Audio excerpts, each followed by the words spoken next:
नमस्कार मित्रों, मैं आपका अपना संतोष मिश्रा, वास्तु कंसल्टेंट। आज मैं जिस विषय पर चर्चा करने जा रहा हूँ वो थोड़ा सा अलग सा है। हम वास्तु के आधार पर जब हम कुछ चीज़ एनालिसिस कर सकते हैं तो उसका जिस पे प्रभाव पड़ता है उसके आधार पर एनालिसिस क्यों ना करें। तो उसके लिए सबसे अच्छा है कि चूंकि शरीर इन्वायरमेंट में है और इन्वायरमेंट में एलिमेंट्स हैं, तो हम कोशिश ये करते हैं कि शरीर में जो रोग हैं उसके आधार पर हम एलिमेंट्स को पहचानें। आप लगातार यदि कई वर्षों से किसी एक जगह पर रह रहे हैं तो निश्चित मान के चलिए कि वहाँ पर जो तत्व होंगे उसके आधार पर आपका शरीर स्वस्थ होगा या अस्वस्थ होगा। तो ये हम कैसे पहचानें? यदि अस्वस्थ हैं तो किस एलिमेंट की कमी के कारण ऐसा हो रहा है? बहुत सिंपल है। इसको समझने के लिए हमको तत्व समझने होंगे, तो रोग समझने होंगे। रोग का जो कनेक्शन है किसी तत्व से वो क्या क्या है उसको मैं आपको बताता हूँ। सबसे पहले हम लेते हैं पृथ्वी तत्व को।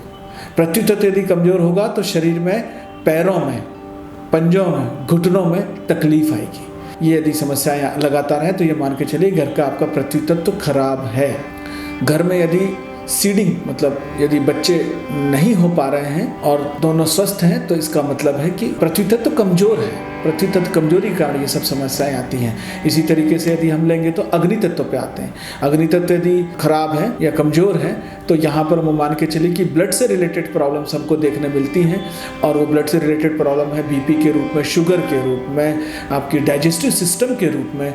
अगर ये वीक हैं तो आप ये मान के चलिए कि आपका अग्नि तत्व वहाँ पर कमज़ोर है। इस पर ध्यान देने की ज़रूरत है। इसको ठीक करेंगे आपको इमीडिएटली आपको इसके प्रभाव देखने को मिलते हैं। अब हम यदि आते हैं वायु तत्व पे, यदि आपके शरीर पर लंग्स में कोई दिक्कत आती है, अस्थमेटिक प्रॉब्लम्स हैं, आपके हार्ट में कोई प्रॉब्लम्स हैं, ब्लड सर्कुलेशंस में कोई प्रॉब्लम है, आपको कहीं ऐसा लगता है कि मांसपेशियों में कोई दिक्कत है, तो आप मान के चलिए कि आपके घर का वायु तत्व बिगड़ा हुआ है। यदि आप इसको ठीक करेंगे तो इनकी समस्याओं से आप बिना किसी डॉक्टर के निजात पा सकते हैं। आपको डॉक्टर्स के पास जाने की ज़रूरत नहीं है, बशर्ते आप उसको ठीक से एनालिसिस कर पाएँ कि हाँ यही रोग है क्या। शरीर में दर्द बना रहता है लगातार, आपको गैस्ट्रिक ट्रबल है तो वात का संकेत आता है। वात की जो दिशा है वायु तत्व से जुड़ी हुई है और इसलिए वो वायु तत्व कहीं ना कहीं गड़बड़ है, वो आपको समझना पड़ेगा। उसको संतुलित करने की ज़रूरत है। असंतुलित है, उसको सीधे हम ये बोलें कि उसको असंतुलित है, इसलिए इस तरीके के परिणाम हमको देखने को मिल रहे हैं।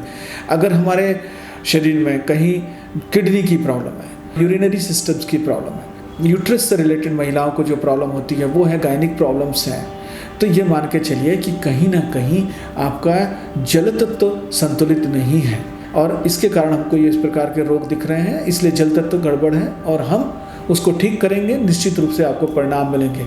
हमको बोलने के वोकल कार्ड में कोई प्रॉब्लम है, वोकल कार्ड में कोई प्रॉब्लम है तो इसका मतलब है कि वह आकाश तत्व से संबंधित है। आपके थ्रोट में कोई प्रॉब्लम है, आपके नोज़ में कोई प्रॉब्लम है, आपके सुनने में कोई प्रॉब्लम है, तो निश्चित रूप से मान के चलिए कि आकाश तत्व में कहीं ना कहीं गड़बड़ी है।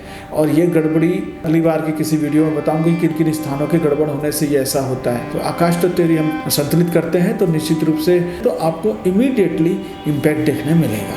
तो इस तरीके से आप अपने शरीर में रोगों के आधार पर तत्व का असंतुलन और संतुलन पहचान सकते हैं। बहुत सामान्य सा सिद्धांत है, मैंने आपको बताया, आप प्रयोग करके देखें। हम आपके लिए हमेशा अवेलेबल हैं www.brahmavastu.com और हमारा जो YouTube चैनल है इसमें बहुत सारे हमने वीडियोस डाले ही हुए हैं, आप देखें। काफ़ी डिटेल्स में हम स्टडी करवाते हैं अपनी क्लासेस में, हमारी ऑनलाइन कोर्सेज भी चल रहे हैं। आपको यदि ऐसा लगता है कि इसको डिटेल्स में समझना है तो आप निश्चित रूप से उसको ज्वाइन करें, आपको बहुत समाधान मिलेगा। इन जो छोटे से प्रयोग मैंने बताए हैं इसको करिए, आप देखिए, जांचिए, एनालिसिस करिए खुद। किसी दूसरे की ज़रूरत ही नहीं है, ना किसी वास्तु विशेषज्ञ की आपको ज़रूरत है, ना आपको किसी डॉक्टर की। आप खुद अपने रोग ठीक कर सकते हैं। नमस्कार।